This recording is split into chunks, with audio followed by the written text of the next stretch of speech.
সেনাবাহিনীর হাতে আটকের পর বিএনপি নেতার মৃত্যু। বিচারের দাবিতে সড়কে আগুন জ্বালিয়ে নেতাকর্মীদের বিক্ষোভ। পুরো এলাকায় ছড়িয়ে পড়েছে উত্তেজনা। সেনা হেফাজতে বিএনপি নেতার মৃত্যুকে পৈশাচিক ঘটনা উল্লেখ করে মির্জা ফখরুলের শোক। অভিযানে অংশ নেওয়া সব সেনা সদস্যকে প্রত্যাহার। প্রকৃত ঘটনা উদ্ঘাটনে সেনাপ্রধানের হস্তক্ষেপ কামনা। আসন ভাগাভাগি নিয়ে মিত্রদের সঙ্গে জামায়াতের টানাপোড়েন চরমে। দাবি আদায়ে অনড় অবস্থানে শরিক দলের নেতারা। দূরত্ব ঘোচাতে দফায় দফায় বৈঠক। ভোটে আওয়ামী লীগের অংশগ্রহণ ইস্যুতে 4 ব্রিটিশ এমপির বিবৃতি। ফেব্রুয়ারিতে অনুষ্ঠিত নির্বাচনকে অন্তর্ভুক্তিমূলক করার আহ্বান। গণভোট ইস্যুতে নতুন রাজনৈতিক সংকটে পড়তে পারে দেশ, শঙ্কা বিশ্লেষকদের। পক্ষে বিপক্ষে সামাজিক মাধ্যমে নেতিবাচক প্রচারণা। বিএনপি নেতার মৃত্যু নিয়ে উত্তপ্ত চুয়াডাঙ্গার জীবননগর। পৌর বিএনপির ওই নেতাকে প্রথমে আটক করা হয়, পরবর্তীতে তার মৃত্যুর খবর ছড়িয়ে পড়লে বিএনপি ও সহযোগী সংগঠনের নেতাকর্মীরা রাস্তায় নেমে পড়েন। সড়কে আগুন জ্বালিয়ে বিক্ষোভ করেন তারা। এ সময় এ ঘটনার বিচারসহ নানা স্লোগান দিতে দেখা যায় তাদের। বিএনপি নেতাকর্মীরা বলছেন, সোমবার রাতে 10:30টার দিকে সেনাবাহিনীর একটি দল জীবননগর পৌর এলাকায় অভিযান চালায়। এ সময় জীবননগর পৌর বিএনপির সাধারণ সম্পাদক শামসুজ্জামানকে তার ব্যবসা প্রতিষ্ঠান হাফিজা ফার্মেসি থেকে আটক করা হয়। পরে তাকে জীবননগর উপজেলা স্বাস্থ্য কমপ্লেক্সে নেওয়া হয়। এই সময় হাসপাতালের জরুরি বিভাগের চিকিৎসক তাকে মৃত ঘোষণা করেন। চুয়াডাঙ্গা জেলা বিএনপির সভাপতি ও চুয়াডাঙ্গা 2 আসনের বিএনপির প্রার্থী মাহমুদ হাসান খান বলেন, ইতিমধ্যে অ্যাক্টিং জিওসি ব্রিগেডিয়ার ওসমানীর সঙ্গে কথা হয়েছে। তিনি বলেছেন, আইন অনুযায়ী সর্বোচ্চ বিচার করা হবে, আইন অনুযায়ী সব ব্যবস্থা নেবেন। একটু আগে যে কথা দিয়েছি সেই আইন শৃঙ্খলা রক্ষা করে এবং আমরা ইতিমধ্যেই অ্যাক্টিং জিওসি ব্রিগেডিয়ার ওসমানীর সাথে কথা হয়েছে।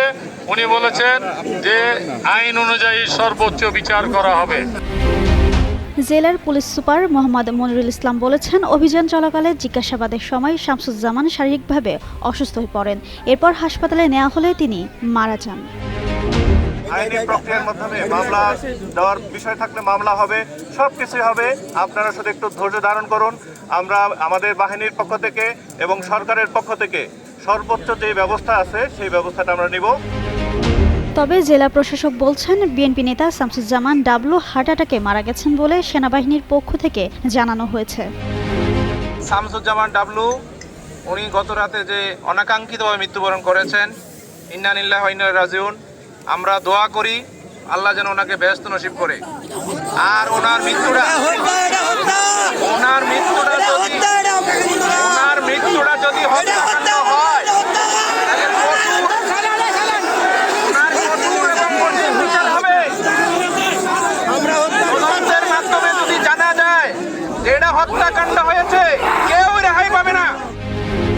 অপরদিকে ঘটনাটি অনাকাঙ্ক্ষিত, দুঃখজনক উল্লেখ করে ফেসবুকে পোস্ট দিয়েছে বাংলাদেশ সেনাবাহিনী। মঙ্গলবার বিকেলে সেনাবাহিনীর ভেরিফাইড ফেসবুক পেজে দেওয়া পোস্টে বলা হয়, ক্যাম্পের কমান্ডার ও অভিযানে অংশগ্রহণকারী সব সেনা সদস্যদের সেনানিবাসে প্রত্যাহার এবং সঠিক কারণ উদ্ঘাটনের উদ্দেশ্যে একটি উচ্চপদস্থ তদন্ত কমিটি গঠন করা সহ তদন্তে দোষী সাব্যস্ত ব্যক্তিদের বিরুদ্ধে সেনা আইন অনুযায়ী ব্যবস্থা নেওয়া হবে। জিন্নাত আরা ঋতু, যুগান্তর নিউজ। চুয়াডাঙ্গা জীবননগরে যৌথ বাহিনীর অভিযানে আটকের পর এক বিএনপি নেতার মৃত্যুর ঘটনায় ওই অভিযানে অংশ নেওয়া সব সেনা সদস্যকে সেনানিবাসে প্রত্যাহার করা হয়েছে। একই সঙ্গে সঠিক কারণ উদ্ঘাটনে একটি উচ্চপদস্থ তদন্ত কমিটি গঠন করা হয়েছে। মঙ্গলবার আন্তঃবাহিনী জনসংযোগ পরিদপ্তর আইএসপিআর এক সংবাদ বিজ্ঞপ্তিতে এই তথ্য জানিয়েছে। এতে বলা হয়েছে, গত 12 জানুয়ারি আনুমানিক রাত 11টায় চুয়াডাঙ্গা জেলার জীবননগর উপজেলার সুনির্দিষ্ট গোয়েন্দা তথ্যের ভিত্তিতে অবৈধ অস্ত্র উদ্ধারের লক্ষ্যে যৌথ বাহিনী দিয়ে একটি বিশেষ অভিযান পরিচালনা করা হয়। অভিযানকালে জীবননগর উপজেলা স্বাস্থ্য কমপ্লেক্স সংলগ্ন একটি ফার্মেসি দোকান থেকে অবৈধ অস্ত্র রাখার অভিযোগে মোহাম্মদ শামসুজ্জামান ওরফে ডাবলুকে আটক করা হয়। পরে আটক ব্যক্তির দেওয়া তথ্যের ভিত্তিতে টহল দল ওই ফার্মেসিতে তল্লাশি চালিয়ে একটি 9 মিমি পিস্তল, একটি ম্যাগজিন ও 4 রাউন্ড গুলি উদ্ধার করে। অভিযান শেষে আটক ব্যক্তি হঠাৎ অসুস্থ হয়ে অচেতন হয়ে পড়লে তাকে দ্রুত জীবননগর উপজেলা স্বাস্থ্য কমপ্লেক্সে নিয়ে যাওয়া হয়। পরে আনুমানিক রাত 12টা 25 মিনিটে কর্তব্যরত চিকিৎসক তাকে মৃত ঘোষণা করেন। এই ঘটনাটি অনাকাঙ্ক্ষিত, দুঃখজনক ও কোনোভাবেই গ্রহণযোগ্য নয় উল্লেখ করে আইএসপিআর জানায়, ইতিমধ্যে ওই ক্যাম্পের কমান্ডার ও অভিযানে অংশগ্রহণকারী সব সেনা সদস্যকে সেনানিবাসে প্রত্যাহার করা হয় এবং সঠিক কারণ উদ্ঘাটনের উদ্দেশ্যে একটি উচ্চপদস্থ তদন্ত কমিটি গঠন করা হয়েছে। তবে তদন্তে দোষী সাব্যস্ত ব্যক্তিদের বিরুদ্ধে সেনা আইন অনুযায়ী যথাযথ আইনানুগ ব্যবস্থা গ্রহণ করা হবে। বাংলাদেশ জামায়াতে ইসলামীর পরিকল্পনা ছিল ইসলামপন্থীদের ভোট এক বাক্সে আনা। সেই লক্ষ্যে জামায়াতের নেতৃত্বে গঠিত হয় 11 দলীয় জোট। তবে নির্বাচনের সময় ঘনিয়ে আসলেও এখনো আসন ভাগাভাগির মীমাংসা হয়নি। প্রত্যাশিত আসনে ছাড় না পেলে এবং মূলনীতি বিষয়ে ঐক্যমত্য না হলে শেষ পর্যন্ত জোট থেকে বেরিয়ে যাওয়ার আভাস দিয়েছে ইসলামী আন্দোলন বাংলাদেশ ও আমার বাংলাদেশ পার্টি। সংবাদ মাধ্যমের খবর বলছে, নিজেদের দাবি অনুযায়ী কমপক্ষে 150 আসন না পাওয়ায় চরমোনাই পীরের রাজনৈতিক দল ইসলামী আন্দোলন বাংলাদেশ অসন্তুষ্ট। জোটের সিদ্ধান্ত অনুযায়ী 35টি আসনে নির্বাচন করতে নাখোশ দলটির নেতাকর্মীরা। আসন নিয়ে আরো কয়েকটি দলেও ক্ষোভ রয়েছে। বাংলাদেশ খেলাফত মজলিস 50 আসন চাইলেও পরে সমঝোতা প্রক্রিয়ায় জামায়াতে ইসলামী তাদের 13 আসনে রাজি করিয়েছে বলে পত্রিকার খবরে এসেছে। একইভাবে খেলাফত মজলিস 25টিরও বেশি আসন চাইলেও 5টি আসন নিয়ে তাদের তুষ্ট থাকতে হচ্ছে। নেজাম ইসলাম এবং খিলাফত আন্দোলন 2টি করে এবং বিটিপি ও জাকপা 1টি করে আসন নিশ্চিত করতে পেরেছে খবর প্রকাশিত হয়েছে। এছাড়া জোটে নতুন আসা এনসিপি অর্ধশতাধিক আসন চাইলেও 30টি আসনের বিষয়ে তাদের প্রাথমিক সমঝোতা হয়েছিল। তবে সে বিষয়ে চূড়ান্ত ঘোষণা এখনো আসেনি। মঙ্গলবার এমন তথ্য দিয়ে একটি প্রতিবেদন প্রকাশ করে দ্য ডেইলি স্টার পত্রিকা। এবি পার্টির চেয়ারম্যান মুজিবুর রহমান ভূঁইয়া মঞ্জু বলছেন, এনসিপি সহ মোট 50টা আসন চাওয়া হয়েছিল। এর মধ্যে এনসিপি 35টি, এবি পার্টির জন্য 15টি। পরে দেখা গেল জামায়াত এনসিপি ও এবি পার্টির সাথে আলাদা আলাদা আলোচনা করেছে। সেটা নিয়ে কিছুটা অসন্তোষ প্রকাশ করেন এবি পার্টির চেয়ারম্যান।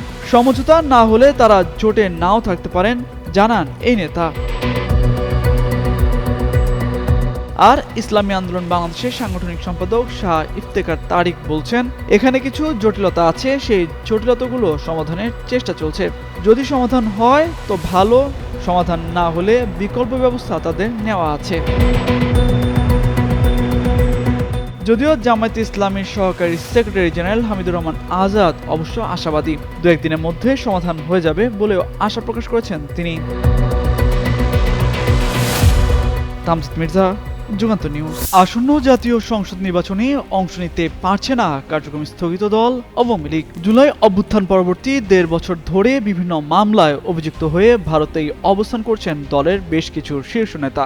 এছাড়া মানবতা বিরোধী অপরাধের মামলায় দলের সভানেত্রী শেখ হাসিনার মৃত্যুদণ্ড ঘোষণা করেছেন আন্তর্জাতিক অপরাধ ট্রাইব্যুনাল। এর মধ্যে ঘনিয়ে আসছে ত্রয়োদশ জাতীয় সংসদ নির্বাচনের সময়, বাকি আছে মাত্র 1 মাস। এমন পরিস্থিতিতেই আসন্ন নির্বাচন নিয়ে বিবৃতি দিয়েছে ব্রিটিশ 4 এমপি।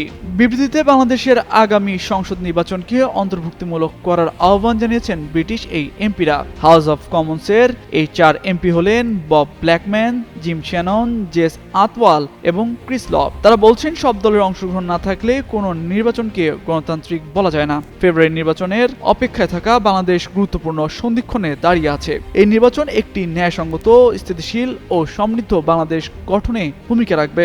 তবে তখনই সেটা সম্ভব যখন নির্বাচন হবে অংশগ্রহণমূলক এবং আন্তর্জাতিক পর্যবেক্ষকদের দৃষ্টিতে নিরপেক্ষ।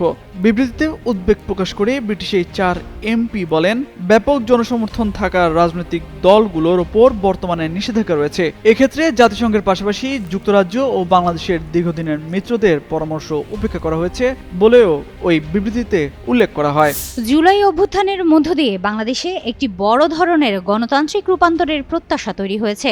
রাষ্ট্রীয় প্রতিষ্ঠানকে জবাবদিহিমূলক করা, আইনের শাসন প্রতিষ্ঠা, প্রশাসনিক সংস্কার এবং জনগণের অংশগ্রহণ নিশ্চিত করাই এই অভ্যুত্থানের মূল প্রতিশ্রুতি। সেই লক্ষ্য বাস্তবায়নের আইনি ভিত্তি দিতে একই দিনে জাতীয় নির্বাচন ও গণভোট আয়োজন করা হচ্ছে। তবে এই গণভোট ঘিরে আশঙ্কা, চ্যালেঞ্জ ও রাজনৈতিক বিতর্ক ক্রমেই স্পষ্ট হয়ে উঠছে। রাজনৈতিক বিশ্লেষকদের মতে গণভোটে না জয়ী হলে জুলাই অভ্যুত্থান ও অন্তর্বর্তী সরকারের বৈধতা প্রশ্নের মুখে পড়বে। এতে ভবিষ্যৎ নির্বাচিত সরকার সংস্কার বাস্তবায়ন না করার সুযোগ পাবে এবং দেশ রাজনৈতিক সংকটে পড়তে পারে। যদিও সরকারের পক্ষ থেকে বলা হচ্ছে না জয়ী হওয়ার কোনো আশঙ্কা নেই। সরকার নিজেই সারা দেশে প্রচারণা শুরু করেছে এবং বেশিরভাগ রাজনৈতিক দল হ্যাঁ ভোটের পক্ষে অবস্থান নিয়েছে। তবে গণভোটের প্রশ্নের ভাষা জটিল হওয়া, 4টি প্রশ্নের বিপরীতে একটি উত্তর দেওয়ার বাধ্যবাধকতা, স্বল্প ভোটদানের সময় এবং একই দিনে নির্বাচন ও গণভোট আয়োজন সব মিলিয়ে ভোটারদের বিভ্রান্ত হওয়ার আশঙ্কা রয়েছে। বিশেষজ্ঞদের মতে শিক্ষিত ভোটাররা বিষয়টি বুঝলেও সাধারণ ভোটারদের জন্য সিদ্ধান্ত নেওয়া কঠিন হবে। এর ফলে ভোটার উপস্থিতি কম হলে তা নতুন রাজনৈতিক সংকট তৈরি হতে পারে। ঢাকা বিশ্ববিদ্যালয়ের রাষ্ট্রবিজ্ঞান বিভাগের অধ্যাপকদের মতে গণভোট মূলত জুলাই বিপ্লবের চেতনার প্রতিফলন। হ্যাঁ জয়ী না হলে রাষ্ট্র সংস্কারের প্রতিশ্রুতি বাস্তবায়ন অনিশ্চিত হয়ে পড়বে। যদিও নেতিবাচক প্রচারণা ও সামাজিক যোগাযোগ মাধ্যমে বিভ্রান্ত রয়েছে, তবুও শেষ পর্যন্ত গণভোটে হ্যাঁ পাশ করানো হবে বলেই অনেকের ধারণা। এই গণভোটের ফলাফলই নির্ধারণ করবে জুলাই অভ্যুত্থানের ভবিষ্যৎ পথনকশা। হিমাতুল জান্নাত, যুগান্তর নিউজ।